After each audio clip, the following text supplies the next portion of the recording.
Barb, guess what time it is? It's time for 10 minutes with Barb and Ron. Barb, would you introduce yourself and our guest? You betcha. Hello, everyone. Barb Tilly Green. And I am excited to introduce our guest, Chris Bugaj. And we practiced on our last episode with how we might say Chris's last name. And so, first of all, if you have not seen the previous episode with Chris Bugaj, you are going to want to click on that one because he told us a lot of stuff. And so, Chris, just say hello to everybody. Hi, everybody. Thanks for having me back. It's great. Well, so I have a follow-up question from our previous episode. You told us a little bit about how you're just trying to build the capacity of others. You have many ways that you try to get that information out. And you had this term. What did you call that term, Chris, that you use when you're trying to teach somebody something new? The rule of 22, which really means the short version is I am trying to get, I know it's on me to get it in front of somebody's ears, eyes, however they're experiencing the content 22 times. Then I'll get frustrated if they have not learned it or implemented it. But before then, it's on me to get it to them 22 times. Was there any significance to that 22? Just that it would stick in my brain. So there's no magic research that's like, oh, well, if you do it 22 times, it's not well researched. It's just my threshold for frustration. So feel free to pick your own. Maybe yours is 23. Maybe yours is 12. What's your level of your threshold for being frustrated? So Chris, if I were to call one of my friends or one of the people I work with 22 times and tell them to watch 10 minutes with Barb and Ron, would that work? I think so. Okay. Give it a try. I may try that.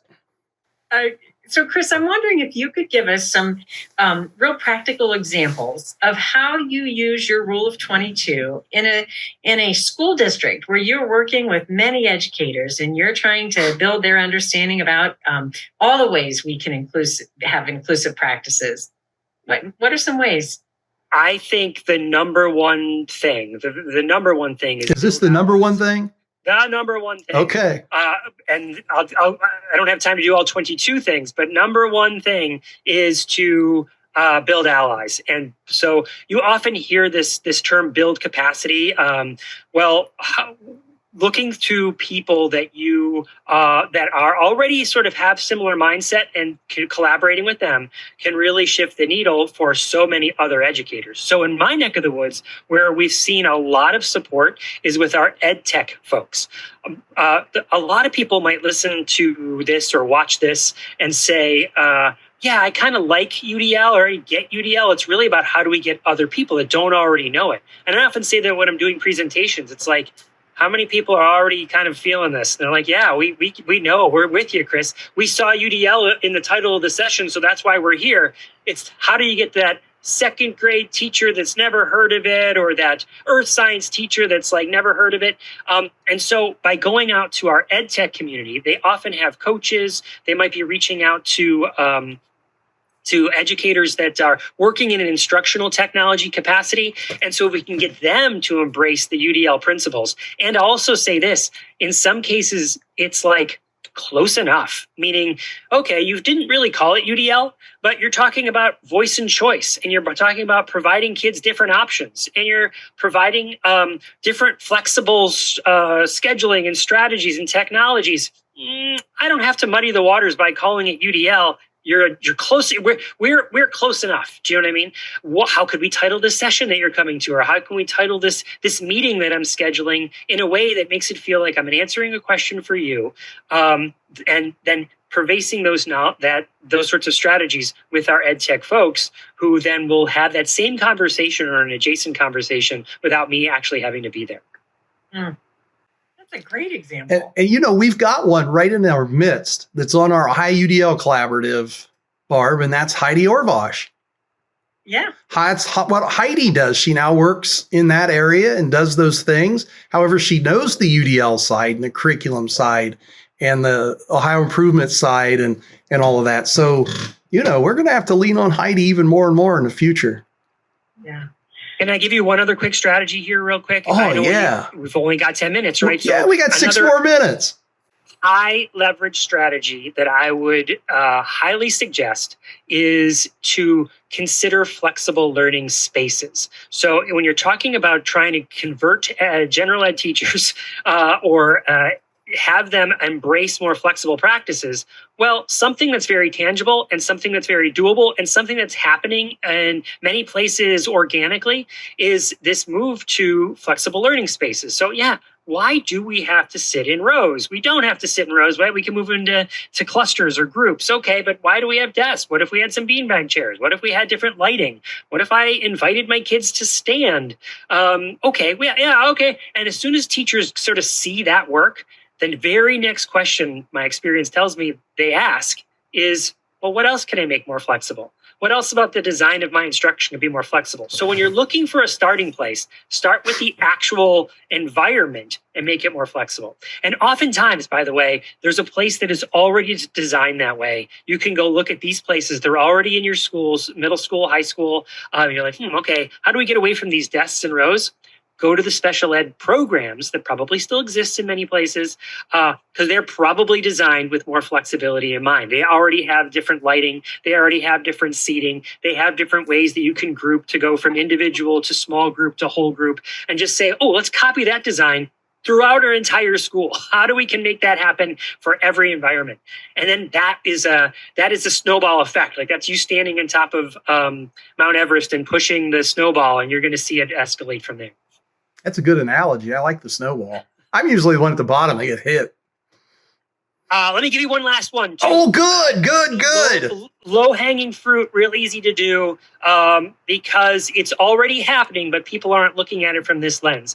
Every place across the country is already looking at software from a data privacy. Is it going to crash our network? They're already looking at it through those lenses, right? They have a review committee. And anyone listening or watching this right now knows that committee. Oh, I know that guy. Or I know those people that are doing that, right? What most places are not doing is looking at that software from an accessibility lens. So you can't have something universally designed if it's inaccessible. So let's look at the accessibility before we're putting it into our classrooms. And if teachers are already, or if there's already a committee looking at it, could we give them a bunch of questions to say, and ask the companies or ask the, review it from this lens so we'll be aware of what limitations this software are going to have for people that have different varying abilities, right? So it already exists. It's something you can glom onto and say, oh, maybe that's my thing. Maybe that's my thing this year. It's maybe I can look into that in my neck of the woods, or maybe I can volunteer for that part of it, or I can find out who is doing that. That's a great way to just make things more accessible, which is a step towards universal design. Man, he's like a talking dictionary, Barb. I mean, he just knows so much of this. Chris, when you were talking about starting with the environment, so I work in a school district and we have a warehouse where all the things go to rest, right? People no longer want this in their classroom. Send it over there. Send it to the warehouse. So I went to the warehouse the other day. I've been wanting to go there for a long time. Were there any bodies?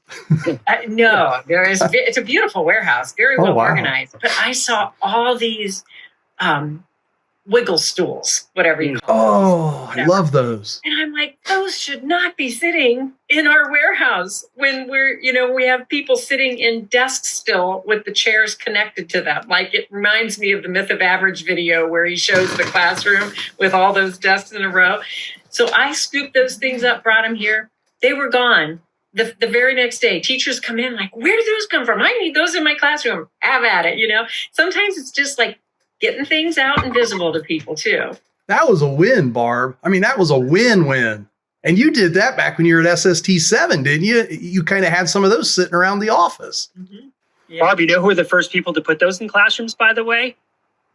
You know who I'm thinking of? Occupational therapists, right? They were the first ones going, hey, this kid, how about we give them something to wiggle on, right? They need something for the vestibular system, right? And OTs led the way in there. They sure did. We were talking, Ron, I think you were busy setting up, but Chris is a speech therapist. I started as an OT, so like already we were like connected. So that's pretty cool. That is very cool. We've got less than a minute left. So I don't really have an outgoing question for Chris. So, Barb, if you do, or if Chris just wants to throw another one out, I got one last. He's got another one. I knew he would. 1 minute or less, right? Here's what you're going to do.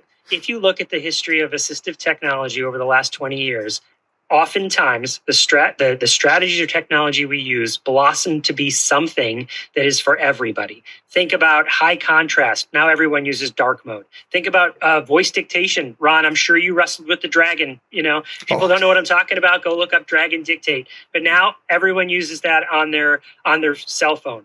Word prediction is built into your email. But how many evaluations did we do for co-writer back in the day, right? And I could go on with examples. Word prediction. ChatGPT is souped up word prediction, right? So oftentimes what starts with people with disabilities blossoms to be something that's used for the masses. So what can we do right now immediately? Take a look at the accommodations in your IEPs. Say, what are my most frequently used accommodations? And design around those accommodations. It's a roadmap for inclusion. We couldn't have picked a better thing to stop on, but I have 50 more questions. We're just going to have Chris back sometime, but I love that. It's an excellent example. Start there. It'll give us so many ideas. Oh, Chris, thank you. Oh, thank you so much, Chris. That just gave me goosebumps so big that it's unbelievable on my arms when you said that. I never thought about that. Oh, I like what Barb said. That is a great spot to stop on, and that takes us right to 10 too. So awesome. Well, thanks for having me. Ron's out. Thanks, Chris. See you next time. Bye.